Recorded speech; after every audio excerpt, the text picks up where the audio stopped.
Hey guys, what's up? Welcome back to my channel. My name's Elizabeth and today I'm here with my November wrap-up.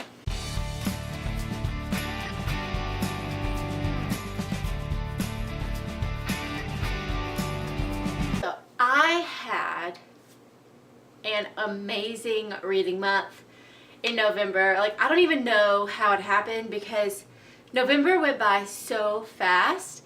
It is currently November 28th as I'm filming this, but I don't think I'll be finishing anything else this month. If I do happen to finish one, I will include it in next month's wrap-up. So I read 14 books. I listened to 5 audiobooks in November, 8 physical books, and then 1 novella.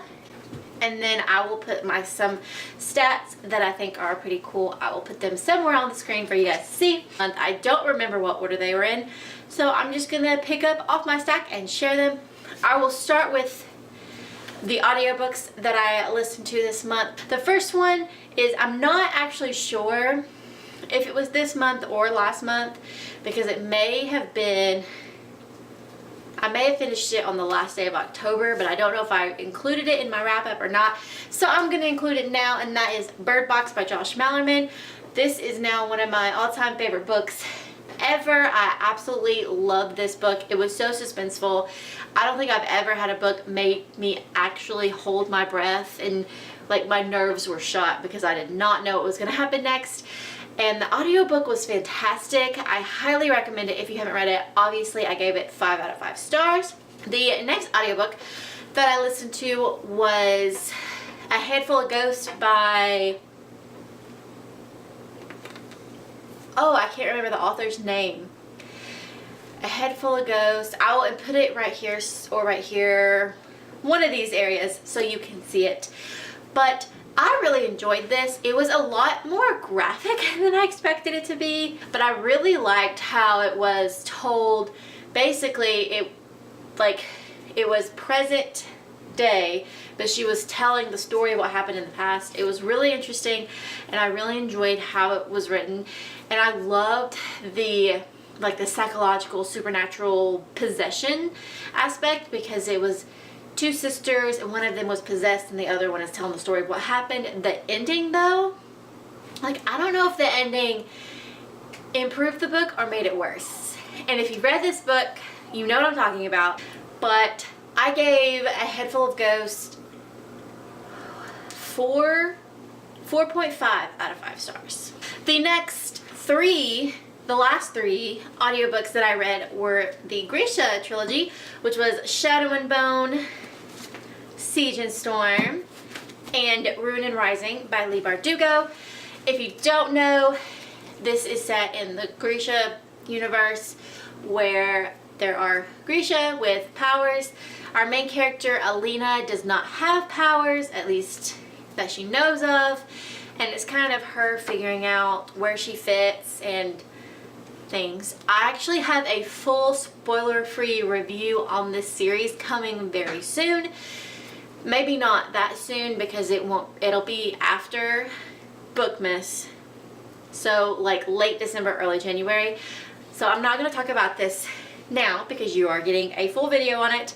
But I really enjoyed this series. I gave Shadow and Bone 4.5 stars. Siege and Storm 3.75 stars, and then Ruin and Rising 4 out of 5 stars. Next I have The Cruel Prince by Holly Black. I also have a full video on this book as well, also coming after Bookmas, but I adored this book. I immediately went and pre-ordered The Wicked King in the Barnes & Noble exclusive edition, and I'm so excited. It is about 2 sisters who were kidnapped when they were little and taken into the fairy world, and they are raised there and they're trying to fit in and survive and all that good stuff. I absolutely love this book, like I said, and I'm not going to go into any more detail because you're going to get all of my spoilery thoughts in my video, but I highly recommend this book. I gave it 4.5 out of 5 stars. Next, I have Harry Potter and the Sorcerer's Stone by J.K. Rowling. In case you weren't aware, I am rereading the Harry Potter series, annotating and doing full book talk discussion videos on them. The first one is already out. I will link it down below for you. But of course, I love Harry Potter. I gave it 5. Yeah, it's Harry Potter. Of course I give it 5 stars. Who wouldn't? But you should check out that video. There's a lot of unpopular opinions on there and a lot of questions, and I go on some rants and stuff. It's a lot of fun. The next book I have is Aim in the Night by Wendy Walker. This is about 2 sisters who go missing. 3 years later, one comes back and is trying to help the police find the remaining sister. I gave this book 4 out of 5 stars. It actually has grown. When I first finished the book, I gave it like 3 stars. And then I couldn't stop thinking about it, and so I raised it to 3.5. Cleo, you're gonna knock all of my books in the floor. I don't know. I just think how she did the ending was flawless, and so I raised it to 4 stars. Highly recommend this if you haven't read it. It is a psychological mystery is what I would describe it as. The next book I have is The Hate You Give by Angie Thomas. This book blew my mind. Honestly, if I'm being honest, I did not think I would like this book. Not because I thought it would be a bad book, but because I'm not that into contemporary, at least not like this. If it's contemporary, I prefer like mysteries, thrillers, that kind of thing. But something about this book just drew me in, and I loved it. This is actually the first book that I annotated, and it's not even because I set out to annotate it. I just could not annotate it because it was so good. There were moments where I was just so captivated and enthralled that I could not put the book down. I highly recommend it. Obviously, I gave it 5 out of 5 stars. Girls, I swear, what am I gonna do with you?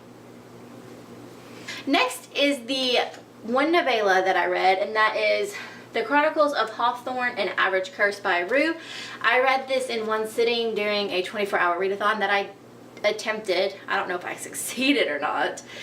But this basically is about a girl who is the chosen one, except she has like no powers, no magical powers, no control over magic. And she's trying to get into this school for people that have magic, and to get into the school you have to take a test, and no one thinks she's going to pass because she has no magic. And there were a lot of Harry Potter parallels. I talk about it a lot in my vlog that I did, so maybe I'll link that down below for you if you're interested in watching it. But I enjoyed this. I wish it was longer. I think my favorite part were the characters. The plot itself was kind of it was like surface level. There could have been more, and I think it had a lot to do with the length of the novel. I gave this 3 out of 5 stars. It was good. I enjoyed it. It just wasn't anything spectacular. Next I have The Girl in 6E by A.R. Tor. This is a erotic thriller. I want to say it's about a girl who wants to kill people, and so she won't kill people. She has locked herself in an apartment for like 3 years. I don't think she's left the apartment in 3 years. And she is a, what's it called? Like a cam girl. She performs sexual acts for camera for people, and this was okay. I kind of went on a rant in one of my vlogs that I did, and I will also link that below. I'll have so many things linked below, you won't know what's what. But this book was not at all what I expected, because so many people love this book and recommend this, and I just thought the first half was boring, and then the last half was just so convenient, and I don't know. I gave it 2.5 stars. I've got 3 left. We're almost done. Next up, Howl's Moving Castle is the first one. House of Many Ways is this one by Dinah Wynne Jones. This is the sequel to Howl's Moving Castle. Honestly, I wish I had read it when I was younger because it was just too young for me. It was very slow. Nothing really happened until like this. This is the ending. This is the exciting part. That little bit right there. But Yeah, it was really solid. I really liked the actual house, the House of Many Ways, because it was pretty cool. It reminded me of Hogwarts in a way, because like corridors would disappear and reappear, but you'd have to like turn 3 times to get to the kitchen and like close one eye to get to a certain room. It was really interesting. I really liked that. I did not like the characters. They were very two-dimensional and like shallow, and there was a lot of misogynistic male characters, and it drove me crazy. But I gave this 2 out of 5 stars. Next I have The Rules by Nancy Holder and Debbie Bigway. I swear I need to figure out how to pronounce her name. I forgot to mention that I actually do have a video where I have reviewed 3 of these books. I reviewed The Rules, Emma and the Night, and another one that I read last month, which is Gone Without a Trace. I do a 3x3, which basically I do 3 positives and 3 negatives about the book. This was included in that. Basically, I really enjoyed the first half of this book. I also enjoyed the last half, but I enjoyed them separately. Like, I wish, like, it was 2 different books. In my head, I was reading one book, and then at a point it like flopped and it was a different book. And they were both good on their own, but I wanted the first half to be like what the story was. And I can't really explain that better without spoiling anything, but I really enjoyed it. Basically, it starts out with August, whose sister dies, and it's a year later on the anniversary of his sister's death, and he hosts this huge scavenger hunt for a bunch of his friends. But what they don't know is all of the clues have to do with his sister's death, and he's trying to figure out what really happened that night. And it was really interesting. I loved almost all the characters. The biggest issue I had with this book was the fact that there were 1, 2, 3, 4, 5, 6, 7, 8, 9, 10, 11, 12, 13, 14, 15, 16, 17 main characters, all with their own point of views and chapters, and it was so hard to keep them all straight in my mind. It was just insane, and basically it like took me out of the story a lot. I gave The Rules 3 out of 5 stars. And the last book, the one I'm actually the most proud of, I finished it in 3 days, and that is Kingdom of Ash by Sarah J. Maas. This book is ginormous. I just want to show you guys something. This is Order of the Phoenix, Kingdom of Ash. So when you line them up, I can't really do it, but when you line them up, I can't do it. Basically, Order of the Phoenix is bigger. Order of the Phoenix is bigger than Kingdom of Ash, but Kingdom of Ash has almost 300 more pages in it. I don't know. My camera just like stopped recording, and I don't know where I was, but I know that Sarah J. Maas's books have problems. I know this, but I still love all of her books.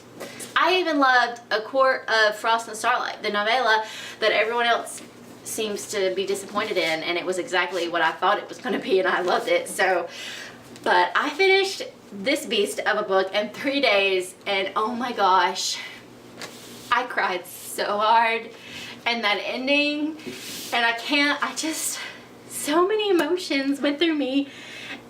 It was crazy. I loved it. I gave it 5 out of 5 stars. Those are all of the books that I read in November. It seems insane to me. This is absolutely the best reading month I've had all year. I mean, there was like 2 or 3 months where I read like 1 book total. This month made up for that. I also reached my Goodreads goal this month. Yay, so exciting. If you like this video, please give it a thumbs up. I post videos every Tuesday, Friday, and Sunday. And if you don't want to miss a single video, then hit that subscribe button or that little bell icon to be notified whenever I post. I'm on social media. I will leave all my links and all of the things that I said I would link in all of these books maybe down below for you guys. And as always, I'll talk to you next time. Bye!